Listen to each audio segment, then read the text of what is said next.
اتفاق سے ایک پشاور کی جو نیشنل سینٹرل لائبریری تھی وہاں گیا اور ایک میں نے چھوٹی سی کتاب نکالی.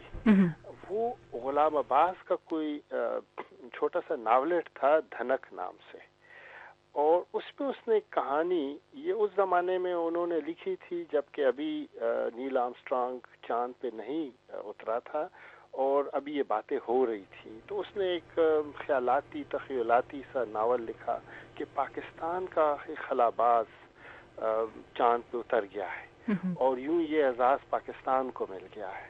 تو ساری دنیا سے پاکستان کو مبارکباد کے میسیجز آ رہے تھے, لیکن دوسری طرف وہاں کی چھوٹی چھوٹی مسجدوں میں یہ اعلان ہو رہے تھے کہ یہ تو بہت برا کام ہوا ہے, یہ ہم نے اللہ تعالیٰ کی جو کائنات ہے اس میں چھیڑ چھاڑ کی کوشش کی ہے, یہ حکومت جو ہے گمراہ ہو گئی ہے. ہوتے ہوتے اس طرح کی گفتگو سے سارے ملک میں ایک انتشار اور ایک تحریک چل نکلتی ہے, اور اس کے بعد وہاں ایک چند ملاؤں نو مختلف رنگوں کے جو طبقے ہوتے ہیں مذاہب اسلام کے اندر, ان کو ریپرزینٹ کرتے ہیں وہ رنگ, تو اس کو وہ دھنک نام سے ان کی حکومت آ جاتی ہے. اور پھر اس کے بعد جو پاکستان کا حشر ہوتا ہے اس کی وہ ایک تصویر ہے اس ناولٹ میں. اور آج جب میں دیکھتا ہوں جو کچھ ہو رہا ہے تو میں یکسر مجھے ان کا وہ ناول یاد آ جاتا ہے. تو یہ نیل آرمسٹرانگ کے حوالے سے اور آج کل جو ہو رہا ہے وہ غلام عباس کا وہ ناولٹ اسے دوبارہ پڑھنے کی ضرورت ہے. تو میں نے کہا کہ اس کا ذکر یہاں پہ کرتا ہوں. نہیں, یہ تو بہت اچھا کیا, اور بہت ہی جیسے آپ کہہ رہے ہیں کہ آج کے دور کی عکاسی کرتا ہے یہ ناول. ضرور پڑھنا چاہیے. میں نے نہیں پڑھا, میں ایڈمٹ کرتی ہوں, تو اب ضرور پڑھوں گی. جی ضرور اس کو پڑھیے. ہمارے اور دوست بھی جو کہ اردو ادب سے دلچسپی رکھتے ہیں, تو اگر وہ کہیں غلام عباس کے اس ناولٹ کو دھنک کو پڑھیں تو یقیناً وہ دیکھیں گے کہ انہوں نے اس زمانے میں جیسے ان کو اندازہ تھا کہ کبھی پاکستان ان حالات سے گزر سکتا ہے. اب آپ نے ریشنل سوسائٹی کی بات کی. پاکستان میں آپ دیکھتے ہیں کہ مختلف قسم کے لوگ مختلف قسم کے دعوے ہر وقت کرتے رہتے ہیں. کبھی جو ہے کوئی بابا جی عجیب قسم کی کرامات کا دعویٰ کرتا ہے, اور ہم دیکھتے ہیں کہ ان ایسے اصحاب کو میڈیا میں بڑی پذیرائی ملتی ہے. پھر آپ دیکھتے ہیں کہ کوئی صاحب آ کے, جیسے ابھی مشہور ہوا تھا کہ پانی سے جو ہے گاڑی انہوں نے بنا لی ہے اور اب وہ پاکستان میں جو انرجی کا بحران ہے اس کو ختم کر دیں گے. اس طرح کے آپ کو دعوے عجیب و غریب مختلف میدانوں میں آپ کو سننے کو, دیکھنے کو, پڑھنے کو ملتے ہیں. یا پھر جیسے ابھی یہ واقعات ہو رہے ہیں, چھوٹی سی بچی کو آپ نے جیل میں ڈال دیا کہ اس نے کوئی بہت غلط کام کیا. تو ان کو پھیلانے والے, ان کو مزید اشتعال میں لانے والے ان لوگوں کے تو بے تحاشا فورم ہیں, بے تحاشا ان کی گروپ بندیاں ہیں. لیکن ہم جیسے لوگ جو کہ اپنے اپنے طور پہ یہ سمجھتے ہیں کہ یہ بات غلط ہو رہی ہے, ہمارے پاس کوئی پلیٹ فارم نہیں ہوتا کہ جہاں پہ ہم مل بیٹھ کے کوئی اپنی بات اوروں تک پہنچا سکے. تو یہ میں 2 سال پہلے اسی بات کو سوچ کے میں نے فیس بک کے اوپر ایک گروپ بنایا جس کا نام ریشنل سوسائٹی آف پاکستان رکھا, اور اس کا مقصد صرف یہ تھا کہ ہم آپس میں ایک دوسرے پہ کوئی بہتان لگائے بغیر, ایک دوسرے پہ غم و غصہ کیے بغیر, ایک دوسرے کی بات توجہ سے سنیں. تو یہ بیسیکلی اس کا مقصد تھا, اور یہ ہرگز یہ دعویٰ ہم میں سے کوئی نہیں کرتا کہ صرف ہم ریشنلسٹ ہیں یا ہم جو بات کہتے ہیں وہی ریشنلسٹ بات ہے.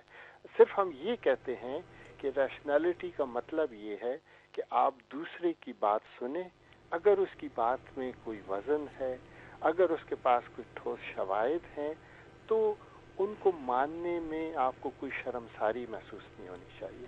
تو یہ تھا مدعا, یہ تھا منشا جب میں نے یہ ریشنل سوسائٹی آف پاکستان بنائی. اور پھر اس میں نے تو صرف بنائی, زیادہ مجھے جو خوشی ہوئی کہ بہت سی ینگ لوگ, بہت سے لائک مائنڈیڈ میری طرح سوچنے والے, شاید آپ کی طرح سوچنے والے, وہ آہستہ آہستہ اس کا حصہ بنتے گئے, اور آج 2000 سے زیادہ ممبر ہیں اس کے جو کہ ایک دوسرے کو سمجھانے کا باتیں شیئر کرنے کا کام کر رہے ہیں. تو وہ جو شروع میں نے سقراط کی بات کی کہ the only thing I know is that I know nothing, تو اس طرح کے فورم پہ آ کے جتنا ہم ایک دوسرے سے سیکھتے ہیں تو یہ وہ سیکھنے کا عمل ہے جو کہ یہ پلیٹ فارم مہیا کر رہا ہے.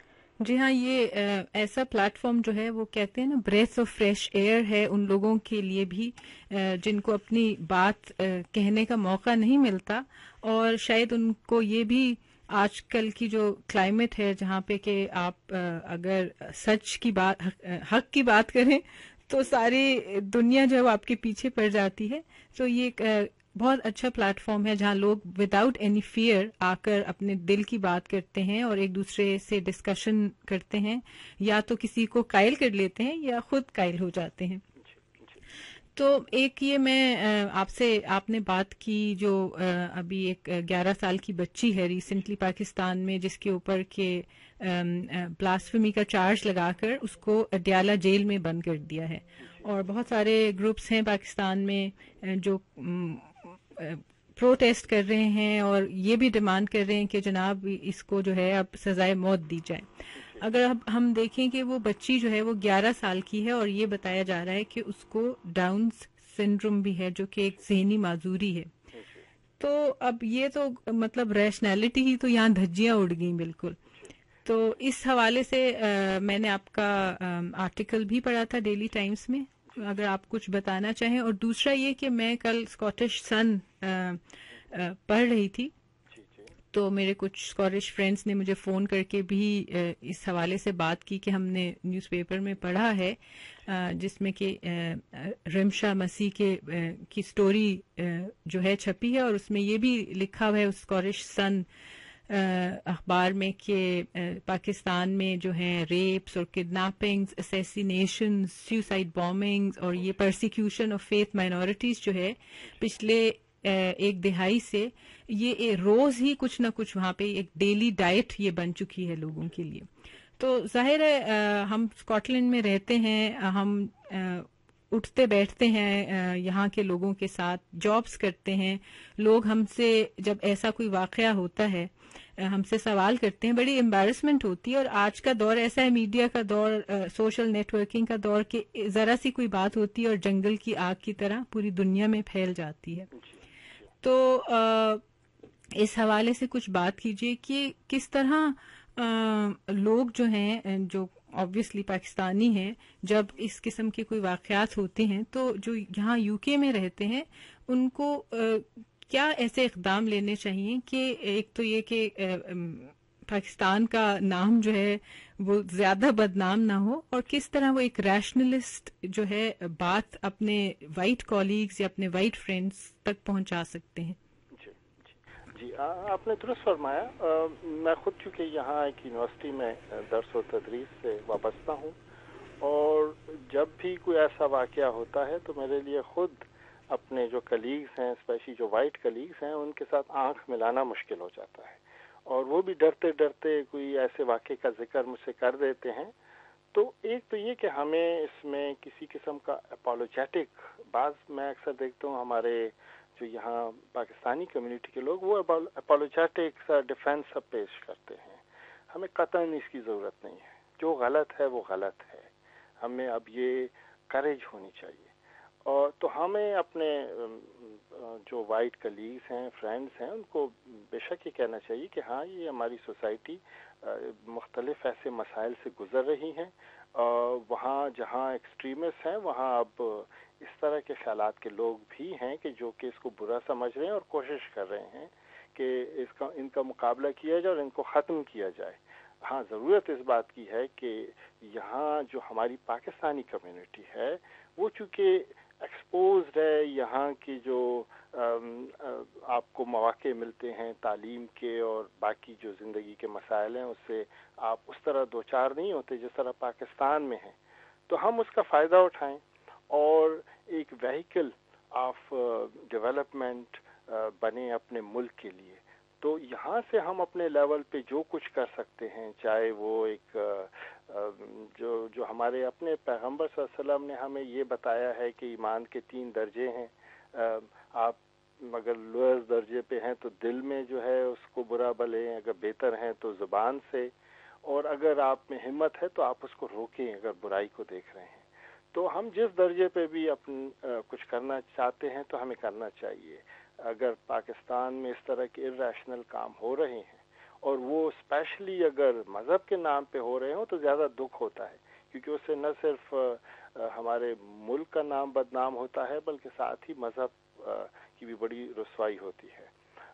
تو واقعی اس کا بہت بڑا ہم سب کو صدمہ ہے کہ ایسے واقعات یہ کے بعد دیگرے ہو رہے ہیں، اور شاید اس کی ایک وجہ یہ ہے کہ ہم نے چپ سادھ رکھ لی ہے.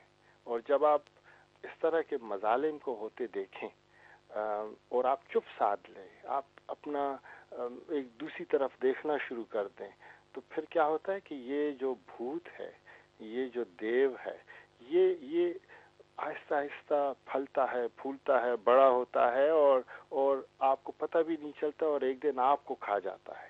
تو اس لیے میرے لیے، آپ کے لیے، ہم سب کے لیے چپ رہنا اب ایک آپشن نہیں رہا.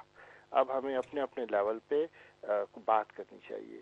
آپ نے ذکر کیا کہ میں لکھتا ہوں، تو ہاں، میں وہاں ڈیلی ٹائمز پاکستان کا ایک انگریزی روزنامہ ہے، اس میں ویکلی میرا ایک کالم آتا ہے اوور اے کافی، جس میں اسی طرح کے جو سماجی اور دیگر ہمارے ایشوز ہیں ان پہ لکھتا ہوں. تو ابھی ظاہر ہے یہ جب واقعہ میرے علم میں آیا تو مجھے بے انتہا دکھ ہوا، اور اس پہ میں نے لکھا. اس میں اگر آپ بھی چونکہ صحافی ہیں اور آپ کو اندازہ ہوگا کہ واقعہ ہوا کیا تھا، یعنی ایک اتنی چھوٹی سی بات اور اس سے اتنا بڑا واقعہ ہو جائے کہ پورا ملک اس سے تقریباً ہل کے رہ جائے اور ساری دنیا میں اس کا ذکر ہونا شروع ہو جائے کہ ایک 10-11 سال کی بچی صفائی کرنے والی گھر کا کچرا اٹھا کے جا رہی ہے، اور اس میں ایک صاحب کو کہیں کچرے میں ایک نورانی قاعدہ نظر آ جاتا ہے کہ جو کہ جلا ہوا ہے، کیونکہ وہ اس کو روزانہ وہ جلاتی ہے کچرے کو جمع کر کے. اب اس حد تک تو ٹھیک ہے، ہم بھی کرتے ہیں، آپ بھی کرتے ہیں کہ ہمیں اگر کبھی کسی کچرے میں کہیں پہ کوئی اپنی مقدس آیات نظر آ جاتی ہیں تو ہم ان کو سنبھال لیتے ہیں، اٹھا لیتے ہیں. اور یہ آج کل جب سے پرنٹنگ پریس ایجاد ہوا، جب سے ہم نے اپنے جو صحیفے ہیں، جو مقدس آیات ہیں، ان کو پرنٹنگ کے ذریعے ماس پیمانے پہ پبلش کرنا شروع کیا، تو یہ اس کی ایک پرائس ہے. آپ پاکستان میں جائیں، آپ کو جگہ جگہ اخبارات کہیں نالیوں میں پڑے دکھائی دیتے ہیں، کہیں پہ گاربیج بیگز میں دکھائی دیتے ہیں. آپ کو جو یہ رسائل ہیں ان میں کہیں آپ کو پکوڑے لوگ بیچتے دکھائی دیتے ہیں، پرچون کی دکان پہ یہ نظر آتے ہیں. آپ کہاں کہاں لوگوں کو پکڑ کے جیلوں میں ڈالیں گے کہ اس نے بے حرمتی کی ہے. اگر نیت نہ ہو، دیکھیں ایون ہمارے جو اسلامی جو ہمیں تعلیمات دی جاتی ہیں اس میں بنیادی نقطہ ہے کہ انما الاعمال بالنیات. بالکل. اور یہ ہماری جتنی بھی انگلش جورسپروڈنس ہے، دنیا کی جتنی جورسپروڈنس ہے، اس کی بنیاد منظریہ پرنسپل پہ ہے کہ گلٹی مائنڈ. اگر گلٹی مائنڈ نہیں ہے تو آپ ایک کبھی بھی کرمنل لائبلٹی ثابت نہیں ہوتی. تو یہاں 11 سال کی بچی، جو کہ ایج ہی اس کا سب سے بڑا ڈیفینس ہے. آپ ڈاؤن سنڈروم کو چھوڑیں، وہ بالکل ہر لحاظ سے دنیا کی سپر انٹیلیجنٹ بچی ہے، لیکن اس کی ایج اس کی سب سے بڑی ڈیفینس ہے. اگر ایج بھی نہیں ہے، چلے وہ 20 سال کی ہے، 25 ہے، 30 ہے، یہ خالی جو واقعہ ہے اس کی نوعیت کہ یہ ایک ایکسیڈنٹل سیکریلیج ہے، اور یہ صبح و شام پاکستان میں ہر جگہ ہر مقام پہ ہوتا رہتا ہے. تو اب اگر آپ اس طرح اس کو پکڑ کے بیٹھ جائیں اور لوگوں کو جیلوں میں ڈالنا شروع کر دیں تو میرے خیال میں تو پاکستان کا شاہد ہی کوئی ایسا فرد ہوگا جو دعویٰ کرے کہ اس نے زندگی میں کبھی بھی اس انداز میں بے حرمتی نہیں کی. تو یہ یہاں پہ ایسا ہوا، چلے ہو گیا واقعہ، ایک لڑکے نے دیکھ لیا اس طرح. اس کے بعد جو سب سے ڈینجرس کریکٹر ہے وہ وہ لوکل امام صاحب یا ملا صاحب جو لوگوں کو تقریر کر کے جمع کر کے ایک جلسہ جلوس کرتے ہیں، اور اس کے بعد اتنا اشتعال پھیل جاتا ہے کہ پولیس جو کہ پروٹیکشن دیتی ہے وہ اس کو پروٹیکشن یہ کر کے دے رہی ہے کہ اس کو جیل میں ڈال دیا. تو اس کے بعد جج صاحب جو ہیں اس کو جوڈیشل ریمانڈ پہ بھیج دیتے ہیں. تو یہ ساری باتیں صرف اس بات کی گواہ ہیں کہ پاکستان میں ڈاؤن سنڈروم اگر کسی کو ہے تو وہ اس وقت معاشرے کو ہے، اور ہمیں معاشرے کا علاج کرنا ہے. تو وہ اب آپ سوچیں کہ یہ علاج ہم کیسے کر سکتے ہیں، معاشرے کا علاج کیسے کریں. ایک تو یہ ایک بہت ہی مشکل سوال ہے، اور شاید اس کا جواب ڈھونڈنے کے لیے ایک عمر درکار ہوگی. لیکن میرا خیال ہے ایک وہ بیبی سٹیپس کہتے ہیں نا، چھوٹے چھوٹے سٹیپس، اس میں ایک یہ بات بہت ضروری ہے جو آپ نے کی کہ خاموش نہیں رہیں، ایسے مسائل کی طرف سے منہ مت پھیریں اور آواز اٹھائیں. وہ فیض کا شعر یاد آ گیا مجھے، بول کے لب آزاد ہیں تیرے. تو اس کے خلاف آواز اٹھائیں اور یقیناً بہت سارے لوگ جو ہیں پھر ہمارے ساتھ شامل ہو جائیں گے. جو آپ نے بات کی اس کی عمر کے حوالے سے، تو میں پڑھ رہی تھی کسی اخبار میں کہ اس کو اڈیالہ جیل میں رکھا ہے، جو کہ بڑے عمر کے لوگ یعنی ایڈلٹس کے لیے ہے جیل، اور وہ جسٹیفائی کرنے کے لیے کہ اس کو اڈیالہ جیل میں رکھیں اس کی عمر جو ہے وہ 16 سال شو کی گئی ہے پیپرز میں. اب یہ ایک اور مطلب جس کو کہنا چاہیے نا کہ ایک کرائم در کرائم جو ہے وہ کمٹ ہو رہے ہیں. تو میں تو یہی سمجھتی ہوں کہ جتنی اس کے بارے میں انفارمیشن ہم لوگوں کو دیں، ان کو حقیقت سے آگاہ کریں، اتنا ہی بہتر ہے. دیکھیے انیلا، میں نے اپنے کالم میں بھی ایک ذکر کیا تھا. مجھے صرف یہ بعض اوقات فیل ہوتا ہے کہ میں 21ویں صدی میں نہیں ہوں جب ایسے واقعات پڑھتا ہوں. مجھے لگتا ہے کہ میں ابھی بھی ساؤتھ امریکہ میں ایزڈیک دور میں رہ رہا ہوں. آپ نے یقیناً پڑھا ہوگا، کوئی ڈاکومنٹریز بھی اویلیبل ہیں کہ جس میں دکھاتے ہیں کہ جو ایزڈیک سویلائزیشن اس میں ہیومن سیکریفائسز کا ایک ریچول تھا. وہ یہ سوچتے تھے کہ اوپر جو گاڈز ہیں انہوں نے جب دنیا بنائی تو انرجی ان کی لگتی ہے، تو اس لیے ہمیں ہیومنز کو سیکریفائس کرنا ہے تاکہ وہ انرجی ان کو واپس جائے اور دنیا کا جو بیلنس ہے وہ قائم و دائم رہے. تو ان کے اپنے سوچ، اپنے جو مذہبی عقائد تھے اس کے تحت وہ اس طرح ہیومن کی سیکریفائس دیا کرتے تھے. تو اس میں جس بیچارے کو وہ پکڑ لیتے تھے، بعض اوقات بعض ہیومن خود کو آفر کرتے تھے. مطلب جب عقائد ہوں تو پھر تو سب کچھ ہو سکتا ہے، لیکن اکثر وہ قیدیوں کو، جنگی، ان کو پکڑ کے ایز ہیومن سیکریفائس. تو یہاں تک روایات میں ہے کہ جو پریسٹ ہوتا تھا وہ اس طرح طریقے سے چھری سے اس کا سینہ چیرتا تھا اور ایک جھٹکے میں دل باہر نکال لیتا تھا کہ دل ابھی تک زندہ دھڑک رہا ہوتا تھا. اور ایسے میں اس کو وہ اوپر آسمان کی طرف اپنے جو ان کے امیجنری خدا تھے کہ دل کی جو قربانی ہے یہ حاضر ہے، اور نیچے سارے جو پجاری ہوتے تھے وہ تالیاں بجاتے تھے یا وہ خوش ہو جاتے تھے کہ ہم نے قربانی دے دی. مجھے ایسا لگتا ہے کہ ہم بھی آج اپنے پاکستانی معاشرے میں انسانوں کو، زندہ انسانوں کو پکڑ پکڑ کے ان ملاؤں نے، ان جاہلوں نے جو اپنے امیجنری خدا بنا رکھے ہیں ان کو قربانیاں دیے جا رہے ہیں. اور میرے خیال میں میرے لیے ذرا یہ زیادہ دکھ کی بات ہے کہ میں 21ویں صدی میں ایزڈیک والی قربانیاں دے رہا ہوں. بالکل خاموش. بالکل بہت دکھ کی بات ہے. اور جو آپ نے بات کی کہ 21ویں صدی چل رہی ہے، لیکن ہم نے ایسے لگتا ہے پاکستان کے حوالے سے اگر بات کریں یا مسلم دنیا کے حوالے سے کہ ہم نے ریورس گیئر لگا دیا ہے اور ہم آگے جانے کی بجائے پیچھے جاتے جا رہے ہیں. بہت شکریہ حیدر، آپ سے بہت اچھی بات چیت رہی، اور میں امید کروں گی کہ آپ پھر دوبارہ کسی پروگرام میں آئیں گے. اور انشاءاللہ آپ بس موقع دیتے رہیے، انشاءاللہ میں حاضری دیتا ہوں. بہت شکریہ. تھینک یو جی، بہت شکریہ. Hi, this is Amitabh Bachchan and you're listening to Awaaz FM 107.2.